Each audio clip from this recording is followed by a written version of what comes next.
आज जो नरेंद्र मोदी जी के सरकार में पहली ऐसी महिला वित्त मंत्री है जिन्होंने 9वीं बार देश का बजट प्रस्तुत किया। और मैं समझता हूं कि अभी जो प्रारंभिक रूप से उनके बजट स्पीच को जो सुनने के बाद मैं ये कह सकता हूं कि समाज के हर वर्ग की चिंता इस बजट में है। जैसे स्मॉल टैक्स पेयर्स लोग हैं, उनके लिए सरलीकरण की बात की गई है। गंभीर बीमारी जो है उसकी दवाइयाँ सस्ती होने की बात की गई है। और इनकम टैक्स के जो स्लैब है उसमें कोई परिवर्तन नहीं किया गया है। इसका मतलब ये है कि जो लोग महंगाई बढ़ने की बात करते हैं उसके बाद भी टैक्स को बढ़ाया नहीं गया है या कम नहीं भी किया गया है। कुछ कठोर निर्णय जो अलोकप्रिय होते हैं, ऐसे भी कुछ निर्णय हुए हैं जिसकी वजह से शेयर मार्केट में गिरावट की बात आ रही है।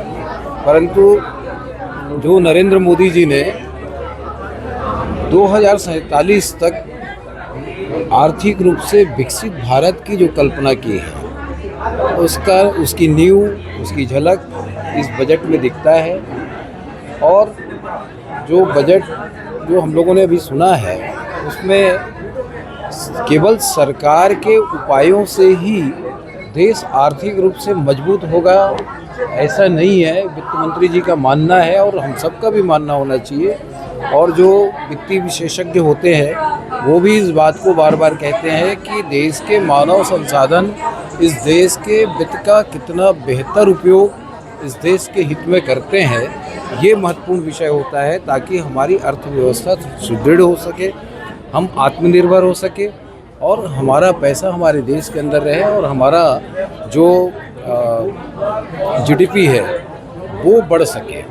तो मानव संसाधन का बेहतर उपयोग, स्थानीय उत्पादन का बेहतर उपयोग और स्वदेशी का उपभोग और स्वदेशी को बढ़ावा देने के विषय में निश्चित रूप से इस बजट में बहुत सारी बातें कही गई है।